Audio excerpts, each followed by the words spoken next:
dinheiro. Porque, exemplo, se falou do Arias, tá? O Arias é um jogador muito identificado com o Fluminense, ele foi um ídolo do Fluminense, jogou muito na Libertadores com o Fernando Diniz. O Arias hoje, ele já não está numa situação tão confortável lá na Inglaterra, até porque o time dele não consegue ter uma boa sequência e ele não teve também tantas oportunidades. Digamos que o Arias pense em voltar para o Brasil, que nem a informação que eu tenho. A informação que eu tenho é que ele continua lá com a família e que voltar ao Brasil nesse momento não é algo concreto para ele. Mas digamos que Palmeiras e Flamengo estejam disputando essa contratação. Como que o Vasco poderia disputar a contratação do Arias, junto com o Fluminense, por exemplo, que sempre tem interesse de repatriar? Com dinheiro. Porque no final das contas é uma igualdade de condição. Você tem um processo de convencimento do atleta e no final das contas você tem que igualar as propostas financeiras ou até superar. Então, por que eu estou falando do Marcos Lamarca nesse sentido? Hoje o Vasco trabalha também para ter não só esse memorando de entendimento assinado, mas uma possibilidade, caso o memorando de entendimento seja assinado, de até o Vasco fazer um empréstimo no formato DIP, que é um empréstimo praticamente ponte ali, em que você já teria um aporte inicial do Marcos Lamarca dentro do futebol do Vasco da Gama, e aí com tudo assinado, com tudo acordado, esse dinheiro possa ser utilizado para a janela de transferências. Então, digamos, dentro do mercado, que o Vasco esteja sondando um jogador nota 9. Mas, na verdade, hoje o Vasco não tem condição de contratar um jogador nota 9. O Vasco tem condição de contratar um jogador nota 7,5. Mas quando vem a grana, se tiver o aporte, e obviamente um aporte que vai ser a longo prazo para justamente esse investidor conseguir colocar mais dinheiro no futebol do Vasco, o Vasco volta a poder sonhar com um jogador nota 9. Então, as sondagens, elas não são erradas. As sondagens, elas não são coisas impossíveis. Elas fazem parte de um processo do departamento de futebol. E até falando disso, por exemplo, tem 2 jogadores, principalmente o Rojas está bem encaminhado para ser jogador do Vasco da Gama. De que forma? Empréstimo com opção de compra. É um atleta que se encaixa no perfil do que a diretoria busca, de ser um meia, que tem potencial para poder ajudar o time titular, para ser um reserva de luxo e tudo mais, e que também o Vasco vai observar esse jogador. Se ele conseguir desempenhar, como aconteceu com Carlos Cuesta, com Robert Renan e com Carlos Andrés Gomes, o Vasco vai poder comprar esse atleta e ele vai estar mais valorizado. O outro, Alan Saldívia, que é o zagueiro. O Vasco já monitora esse atleta há muito tempo. O Fernando Diniz já falou até dele na coletiva. É um jogador que o Vasco demonstra interesse. E dentro desse processo, o Vasco não está parado. Dentro desse processo, essas negociações, essas sondagens, elas continuam acontecendo.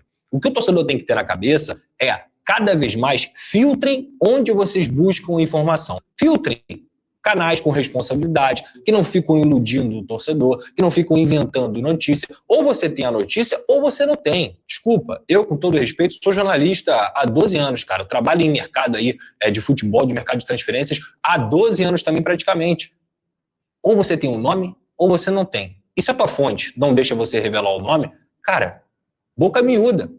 Porque isso faz parte do processo de apuração. Agora, se você tem um nome e fica soltando dica A, dica B para o torcedor, você está iludindo o torcedor. E o torcedor do Vasco não merece ser iludido. O torcedor tem que saber filtrar as informações que chegam até vocês. E quando eu digo isso, não quer dizer que eu sou dono da verdade, não, cara. O mercado de transferências ele é dinâmico. Mas você tem que saber filtrar quem você acompanha e quem você deixa de acompanhar. E aí tem pouco mais de 10 dias que eu trouxe aqui a informação de que o Vasco estava saindo da Betfair e também já estaria negociando com uma empresa que pagaria praticamente o dobro da Betfair pelo espaço mais nobre da camisa do Vasco, que é o patrocinador master.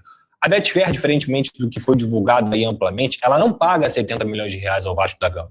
Ela pagou no máximo aí 42, 45 milhões e teria metas que poderiam chegar a 70, metas completamente reais, como o Vasco ser campeão da Libertadores. Então, isso não aconteceu. O Vasco nunca recebeu 70 milhões da Betfair. O Vasco recebia nessa faixa, de 40 a 45 milhões. A nova patrocinadora master que o Vasco está negociando também é uma Bet. E nesse momento, o Vasco busca um contrato de cerca de 70 a 75 milhões fixos, mais metas que podem chegar, e metas reais, a 100 milhões de reais. Por isso que quando eu trouxe a informação, essa informação tinha em relação ao quê? A dobrar o que o Vasco ganhava em relação à Betfair. Então, nesse momento, as negociações continuam acontecendo, estão próximas de ser assinadas, e assim que assinar, a gente traz aqui com todos os detalhes para vocês, tá bom?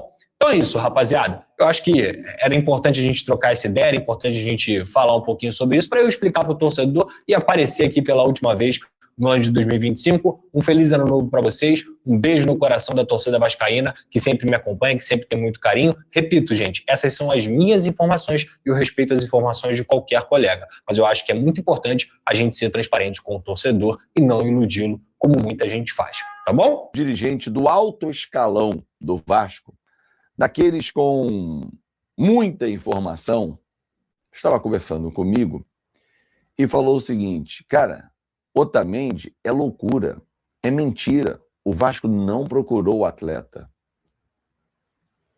E eu falei assim, bom, bate com a informação que eu tenho em relação ao perfil de zagueiro, que seria o do Alan Saldívia.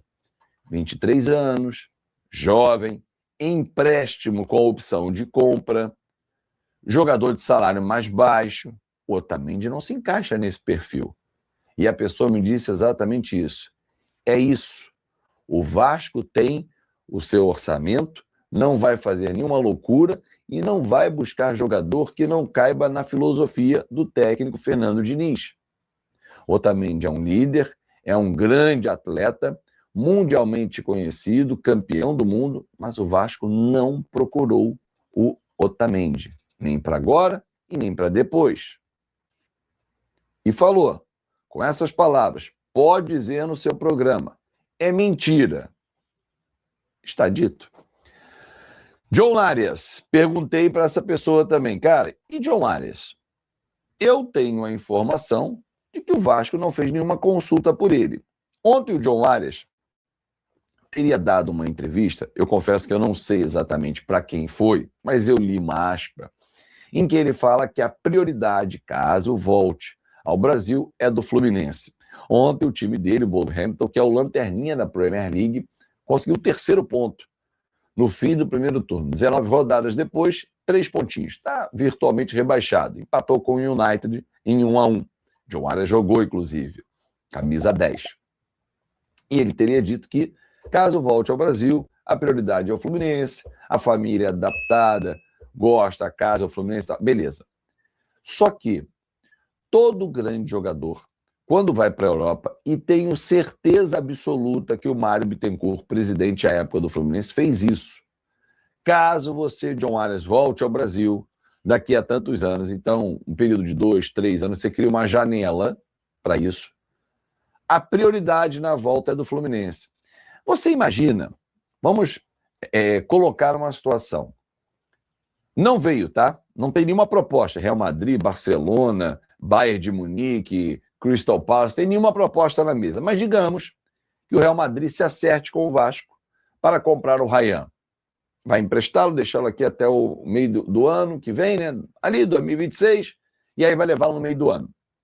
Você acha que o Vasco não vai colocar uma cláusula, primeiro, em caso de volta ao Brasil nos próximos 3 anos, 4, 5, 2, X tempo, a prioridade é o Vasco. Você acha que não?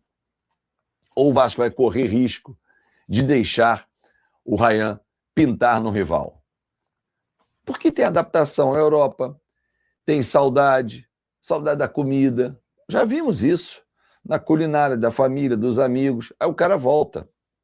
Aí ele vai voltar para o rival? Antes bate no Vasco. Vasco, ó, vou voltar. Não gostei. Madrid é muito ruim. Real Madrid é um time que, porra, é legal só jogando videogame. O Vasco diz, ó, beleza, tenho condições. Não tenho. Aí ele abre negociação com outro clube. É assim que funciona, torcedor. Mas não tem nenhuma negociação com o John Arias. Inclusive, a pessoa me diz o seguinte, cara, o assunto John Arias surgiu numa informalidade dentro do Vasco, né, uma brincadeira da galera, que aí alguém falou assim, cara, por que não John Arias no ano que vem?